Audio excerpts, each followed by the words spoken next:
took 9 years before but I began to play the nightclubs in and around Southern California. At 68 years old, country music legend Dwight Yoakam has finally broken his silence. And what he just revealed is sending shockwaves through Nashville and beyond. For decades, fans and critics alike have whispered, speculated, and wondered about the man behind the rhinestone suits and signature twang. Was there truth behind the rumors that followed him throughout his rise to fame? Well, wonder no more, because Dwight just confirmed what many long suspected, and it changes everything. So buckle up, because this isn't just another story about guitars and Cadillacs. This is the real Dwight Yoakam, unfiltered and finally ready to speak.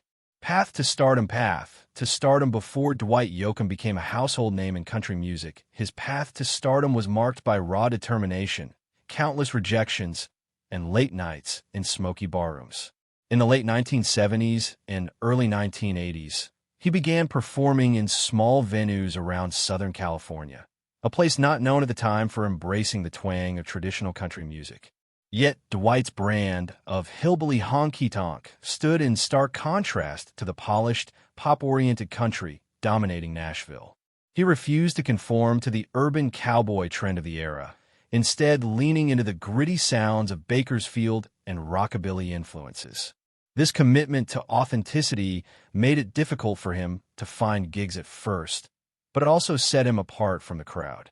Yoakam's shows were raw and unflinching. He performed 5 sets a night in bars where fights broke out, and beer bottles might sail through the air at any time. In spite of the seedy surroundings, he took every performance as an opportunity to hone his art. Without the mainstream cash or label support, Dwight had to rely on word-of-mouth support, converting crowds one song at a time. These early years, marred by adversity and uncertainty, served to forge the fire and edge that would eventually characterize his distinctive sound and live performances. Interestingly enough, Dwight's first attempts to penetrate the Nashville market were met with indifference. He went to Music City in 1976 only to discover the business had its priorities focused more on songwriters and polished studio acts, and was less interested in live acts. He then knew that Nashville back then had more to do with publishing than with personality, and his rough-around-the-edges, high-energy stage act was not part of their model. Rather than conforming, Dwight made the bold move to break from the outside in and show that innovation was achievable in tradition. These early struggles laid the groundwork for what would be a seismic revolution for country music. By being true to his heritage and embracing the gritty environment that embraced his music, Dwight Yoakam built a loyal base long before he ever found himself chart-topping. His life in the trenches gave him both seasoning and legitimacy, something that can't be faked in a studio.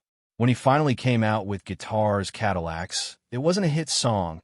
It was the battle cry of a man who had worked his way up and never compromised on his ideals. After years of rejection, Yoakam's breakthrough wasn't just a debut. It was proof that staying true to his roots could change country music forever. Breakthrough with Guitars, Cadillacs, Dwight Yoakam's 1986 debut album, Guitars, Cadillacs, etc., was more than just a strong first release. It was a shot of adrenaline straight into the heart of country music. At a time when the genre was drifting toward pop-driven production, Yoakam's record brought it back to its raw, rootsy essence. Produced by longtime collaborator Pete Anderson, the album embraced the Bakersfield sound, a California-born branch of country known for its twangy guitars, sharp edge, and honky-tonk heartbeat. From the very first notes, it was clear Yoakam wasn't chasing trends. He was creating a new lane grounded in tradition, but delivered with a rock and roll spirit. The lead single off the album, a cover of Johnny Horton's Honky Tonk Man, rapidly climbed the charts and brought Yoakam's distinct style to a national stage. However, it was the title track, Guitars, Cadillacs, that best marked his debut. With its catchy guitar riffs, lonely lyrics, and swaggering confidence, the song became the career-defining anthem of Yoakam. Its success on the country charts and in surprising urban markets demonstrated that Dwight was onto something larger, a growing hunger for authenticity in a genre many believed had lost its edge. Guitars, Cadillacs, etc., actually brought down the house on the charts as much with audiences as with critics. The album went on to earn double platinum status, with Yoakam being hailed as having redefined cool and credibility into country music.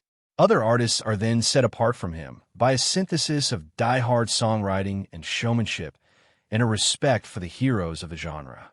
Dwight didn't just do country. He lived it and reminded everybody what it sounded like without gimmicks. His vintage persona and rebellious attitude made him both revivalist and revolutionary.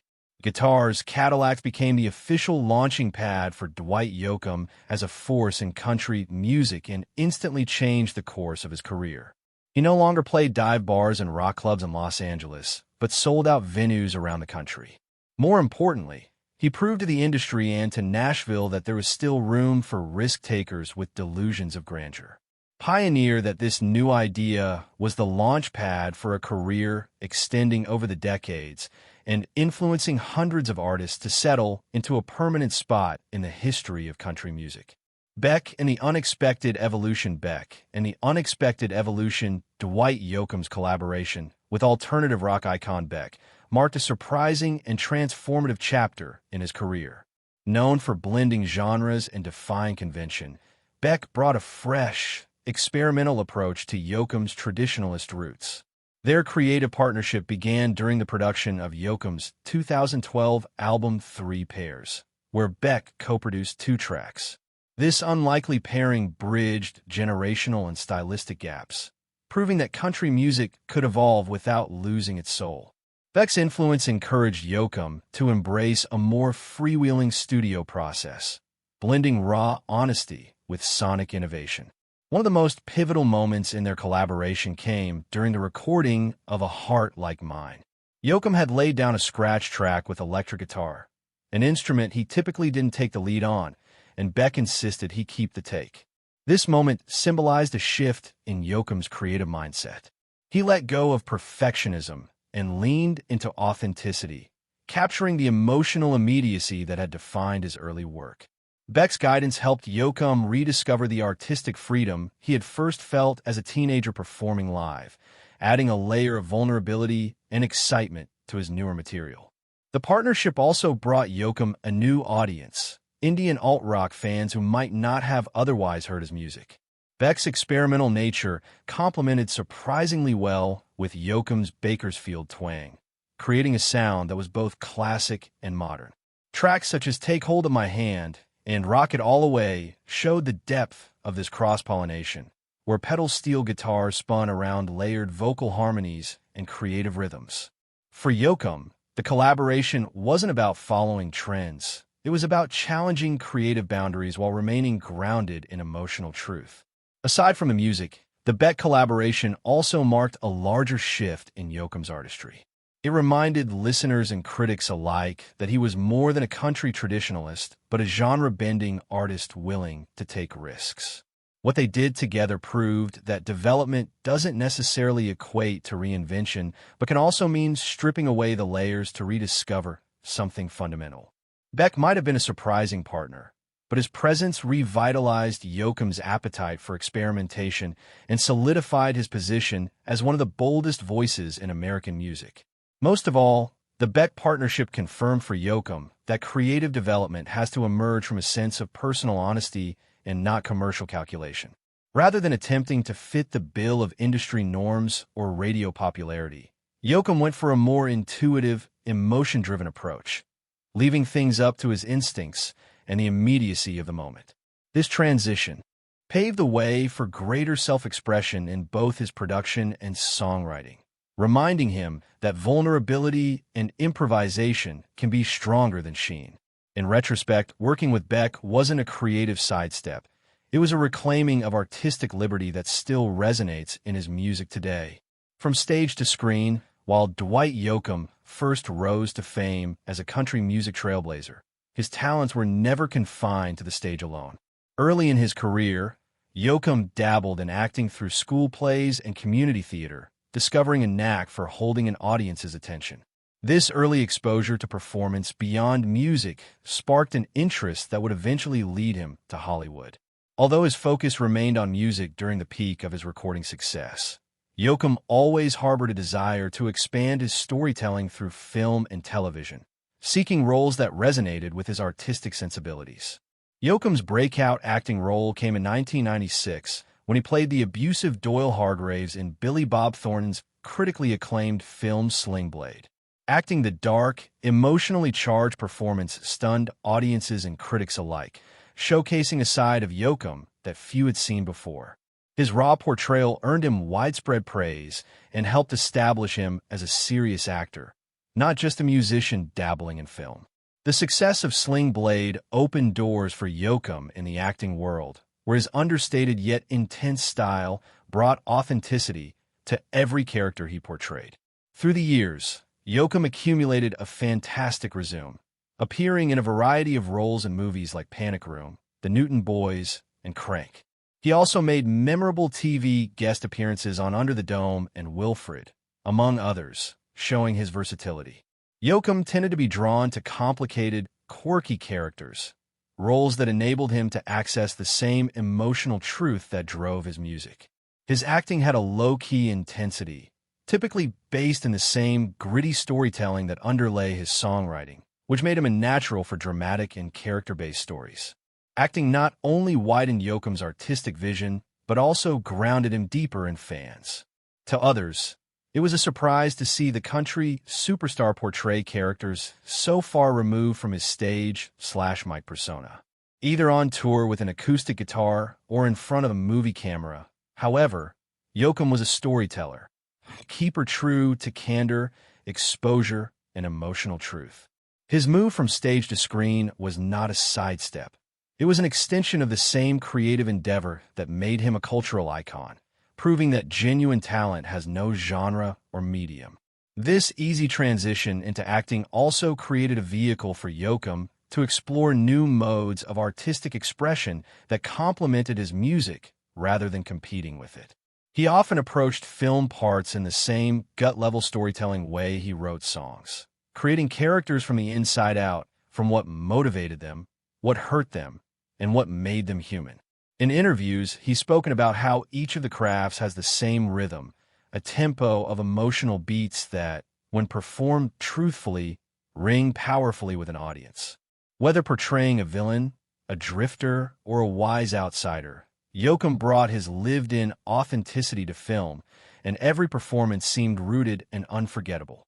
Feud with Nashville's music establishment, Dwight Yoakam's early foray into the country music world was met with skepticism by many in Nashville, the heart of the genre's establishment. Rather than conforming to the polished sound of mainstream country in the 1980s, Yoakam leaned into the raw, twang-heavy essence of the Bakersfield sound, a style popularized by legends like Buck Owens and Merle Haggard. At a time when Nashville was embracing the urban cowboy trend, which merged pop elements with country aesthetics, Yoakam's throwback honky-tonk approach felt jarring and out of place to many executives. His music, while rooted in tradition, had an edge that didn't quite fit the mold. Yoakam's image also clashed with what Nashville expected from stars. He wore skin-tight jeans, flashy jackets, and a low-slung cowboy hat that became his signature look, presenting a visual contrast to the more buttoned-up styles of his contemporaries. This aesthetic, along with his unapologetically bold personality, didn't sit well with country's gatekeepers, who viewed him as too rebellious and unconventional. His choice to build his fan base through rock clubs and alternative venues in Los Angeles instead of Music Row only fueled the divide, highlighting his intent to create a lane entirely his own. Rather than holding out for approval, Yoakam doubled up on his independence. He teamed with a fellow kindred spirit producer in Pete Anderson, and the two of them created a sound that wedded honky-tonk heritage with rock and roll attitude. The result was the breakthrough album Guitars, Cadillacs, etc., which deeply resonated with listeners even though Nashville initially gave him the cold shoulder. The success of the album made the industry sit up and take notice, demonstrating that there was a demand for traditional country music that wasn't following the trends on the radio. It was a gutsy affirmation of Yoakam's instincts and his refusal to bend. In retrospect, Dwight Yoakam's feud with the Nashville establishment had more to do with artistic tension than outright hostility. He defied conventions, and in the process, paved the way for others to follow in his footsteps, those who preferred authenticity to formula. Nashville legal dispute gradually came around to more stylistic diversity over the years, and Yoakam's initial resistance is given much credit for expanding the genre's parameters. Although he might have been called an outsider during his initial days, Dwight Yoakam eventually showed that there is always space for rebels in country music, and sometimes they are the ones who take it the furthest. Legal Dispute, with producer Pete Anderson, Dwight Yoakam's collaboration with guitarist and producer Pete Anderson, was one of the most iconic creative partnerships in country music during the late 20th century. Anderson was instrumental in crafting the twangy, Bakersfield-influenced sound that helped define Yoakam's breakout albums, including Guitars, Cadillacs, etc., etc. In this time, the two worked closely for nearly 20 years, producing a string of critically acclaimed and commercially successful records that earned Yoakam widespread recognition as a traditionalist with a rock and roll edge. Their musical synergy was undeniable, with Anderson's guitar work and production style perfectly complementing Yoakam's voice and vision. However, behind the scenes, cracks in their professional relationship began to emerge in the early 2000s. In 2004, Pete Anderson filed a lawsuit against Yoakam for breach of contract, claiming that the artist had failed to fulfill several concert obligations. According to Anderson, Yoakam's cancellation of scheduled performances caused significant financial harm, particularly because Anderson had invested his own resources in preparing for the shows. The legal filing revealed underlying tensions that had been brewing for some time, including differences over management decisions and business priorities. The lawsuit was ultimately resolved out of court, with the details kept confidential. Although neither side made broad public comments on the settlement, it was obvious that the harm to their relationship was irreparable. The court battle knot, a turning point, only ended one of country music's most successful producer-artist collaborations, but it also served as a turning point in Yoakam's career. After the split, Yoakam became more involved in his own production work on his albums, a choice that gave him more creative say, but also transformed the sonic imprint familiar to audiences. Although the breakup was acrimonious, both Yoakam and Anderson have remained circumspect, but respectful, about their time as collaborators. To many fans, the collaboration marked a golden period of Yoakam's career, with creativity and integrity pouring into every recording. The collapse reminded everyone of the intricate balance between art and commerce, particularly in long-term creative partnerships. Though they've never reunited professionally, the work of their collaboration continues to impact generations of musicians who respect the unique sound they created together. While Yoakam's legal dispute with Pete Anderson marked the end of a pivotal creative partnership, his later battle with Warner Music underscored a broader, more personal fight, not just over collaboration, but over ownership and control of the very music that defined his legacy. Copyright lawsuit against Warner Music in 2021. Dwight Yoakam launched a legal battle against Warner Music Group, one of the most prominent record labels in the world, over ownership rights to his early music. The dispute focused primarily on Yoakam's debut album Guitars, Cadillacs, etc., etc., a landmark release that helped redefine country music in the 1980s. According to the lawsuit, Yoakam claimed that Warner Music failed to honor his legal termination notices under the Copyright Act, which allows artists to reclaim rights to their works after a set period of time, typically 35 years after the original release. Yoakam alleged that the label continued to exploit and distribute his early recordings without his consent, in violation of a law. The lawsuit, the Copyright Act's termination provision, has increasingly become a tool for veteran artists seeking to regain control over their most valuable works. For Yoakam, who co-wrote much of the material on his early albums and shaped the distinctive sound of that era, reclaiming those rights was both a legal and personal milestone. His legal team argued that Warner's continued control over the masters and distribution channels hindered his ability to manage and profit from his own legacy. The case reflected broader tensions in the music industry, as artists increasingly push back against long-standing contractual norms that favor record labels. Warner Music's defense relied on contractual and procedural grounds, questioning allegedly the validity and timing of the termination notices sent by Yoakam. But the lawsuit never came to a public trial. In 2022, the two sides settled the case privately, and the terms of the settlement were not revealed. Even though the public details of the resolution were not available, the settlement indicated that both parties agreed on a mutually satisfactory solution, and it probably included changes in how Yoakam's early catalog would be monetized or handled in the future. The case attracted notice not only due to Yoakam's status as a musician, but also due to the emphasis it placed upon a struggle persistent among legacy performers. The dispute highlighted the problem of musicians losing control over intellectual property, even years following release. While Yoakam himself has been relatively silent on the outcome, the act itself was a testament to his dedication to defending his creative rights and seeing his early contributions to music history honored on his own terms.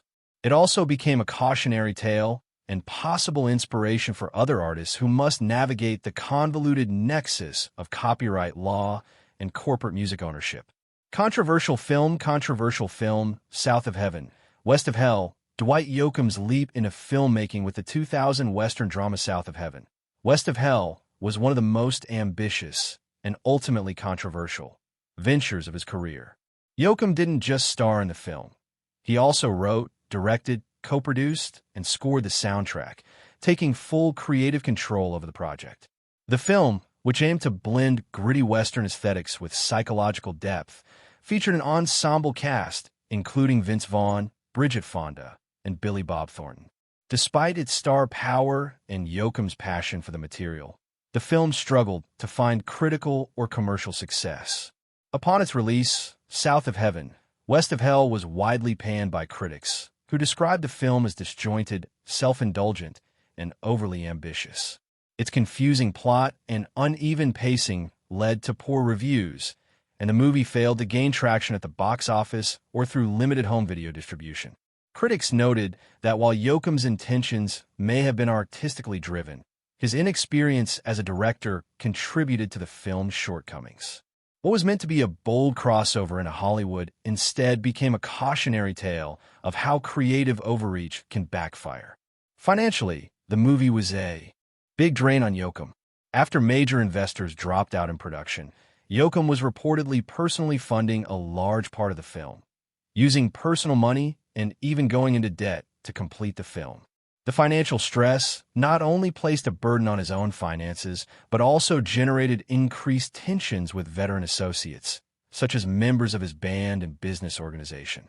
These tensions preceded a series of professional rifts within Yoakam's inner circle, some of which would ultimately emerge in lawsuits and management upheavals. Although there was a backlash, South of Heaven, West of Hell is still a vital page in Yoakam's history, evidence of both his artistic vision and risk-taking attitude. In retrospect, most fans and industry experts consider the movie to be a flawed experiment that did not catch on, not a total flop. Yoakam himself has seldom commented publicly on the fallout from the film, but its legacy remains as a testament to an artist who, for better or worse, won't play it safe. Being humbled by the experience, if he has been humbled at all, only served to reinforce his determination to remain true to his vision, even when it comes with high costs. Notable roles in reflection, Dwight Yoakam's acting career has been marked by a range of compelling performances that prove his versatility and depth as an artist. After his breakout role in Sling Blade, where he portrayed the intensely volatile Doyle Hargraves, Yoakam went on to secure parts that showcased different facets of his talent. In David Fincher's Panic Room, 2002, he played the chillingly menacing Raoul, a masked intruder whose quiet cruelty made him one of the film's most unsettling characters. The contrast between his musical persona and this dark, understated role left a strong impression on viewers, further establishing him as a serious actor. Yoakam has also shown a lighter, more comedic side in projects like Wedding Crashers, 2005, where he made a memorable cameo, and in the quirky FX series Wilfred, in which he appeared as the mysterious and eccentric Dr. Cahill. These roles allowed him to explore humor and surrealism, expanding his range beyond the intense drama that had become his early acting signature. His appearance on the CBS drama Under the Dome also illustrated his ability to dive into serialized television, offering steady performances that added depth to ensemble casts. Along the way, Yoakam has remained thoughtful and humble regarding his experience as an actor. When speaking with reporters, he has frequently underscored how his process as an actor is like his music, based on authenticity, heart, and a profound respect for storytelling. He has attributed working in theater in junior high and high school with helping him gain the courage to play difficult roles and rely on his instincts in front of the camera. For Yoakam, acting is less about chasing celebrity status than discovering new methods of depicting the unvarnished human feelings that underlie his songwriting. Looking back on his own career, Yoakam views his music and movie success as two threads of the same artistic fabric. He's never separated them, but always recognized that his acting, whether on screen or on stage, was about conveying a story that was real and lived in. As he keeps broadening his body of work as an actor, both on screen and off mic, Yoakam remains an odd talent who bridges the worlds of Hollywood and country music with honesty, toughness, and a love of his craft. Reflecting on his acting work, Yoakam also sees how they have impacted his frame of mind both as an artist and as a teller of tales. Getting into and out of other people has helped develop an awareness of emotional nuance that has worked its way back into interpreting lyrics and feeling in song. He's spoken about how the on-screen vulnerability demanded of him isn't that different from being on stage with a guitar. Both require honesty and the desire to share something intimate. This artistic alignment has enriched his performances in both forms, allowing fans to sense his honesty in rich and unexpected ways. As Yoakam reflects on the emotional depth acting has brought to his music, he steps boldly into the next chapter, one defined not by nostalgia, but by continued evolution and creative exploration. The road ahead, as Dwight Yoakam enters the next chapter of his life and career, he shows no signs of slowing down. At 68, he continues to evolve as both a musician and actor, embracing new creative ventures while staying true to his roots. He remains committed to preserving the authenticity of traditional country and honky-tonk music, genres that shaped him and that he helped redefine for new generations. Whether it's through recording new material, hitting the road for live performances, or collaborating with younger artists, Yoakam is as driven and passionate as ever. One of the most significant aspects of Yoakam's future is his role as a cultural torchbearer. As country music continues to blend with pop and hip-hop influences, Yoakam stands as a reminder of the genre's rich past. He has become a mentor to emerging artists who seek his guidance and respect his contributions to the craft. His SiriusXM radio show, Dwight Yoakam and the Bakersfield Beat, serves not only as a platform to share classic country and rockabilly influences, but also as a vehicle to spotlight underrepresented voices in the industry. Aside from music, Yoakam has indicated interest in seeking additional acting roles and potentially delving into work behind the camera. With his sharp eye for narrative and intimate knowledge of character development, a move into directing or producing appears to be an organic next step. With his previous success in award-winning films and his introspective style of performance, it's safe to say he'll continue to surprise fans with new and impactful endeavors. His versatility positions him to thrive in multiple creative lanes, all while maintaining the integrity that's become his signature. Looking to the future, Dwight Yoakam's legacy remains to be written, not only by his own body of work, but by the impact he's had on the culture of American music and movies. His combination of innovation, respect for tradition, and bold individuality has established him as a genuine original. Whether he's dropping new tracks, performing old hits on stage, or walking onto a movie set, fans can count on the same raw power and emotional depth that has characterized his career. The future may be unclear, but for Dwight Yoakam, it's another open road full of possibility, purpose, and a passion that refuses to wane. Another factor influencing the road ahead for Dwight Yoakam is his changing relationship with his fans, one that has grown up along with him. While longtime fans remain loyal, a new generation is finding his catalog through streaming services, collaborations, and renewed enthusiasm for traditional country. This intergenerational appeal reflects the agelessness of Yoakam's craft and the emotional connection of his songwriting. With an increasing online presence and a reputation as a no-frills, authentic performer, Yoakam is well-placed to bridge the gap between tradition and contemporary times, demonstrating that real talent only gets better with age. Thanks for watching this deep dive into the controversies and legacy of Dwight Yoakam. If you found it as fascinating as we did, don't forget to hit that like button to show your support. Got thoughts on Dwight's journey or personal memories tied to his music? Drop a comment below. We'd love to hear from you. And if you haven't already, subscribe and ring the bell so you never miss a story that dives beneath the surface. Before you go, tap the next video on your screen. There's more music history and untold stories waiting just for you.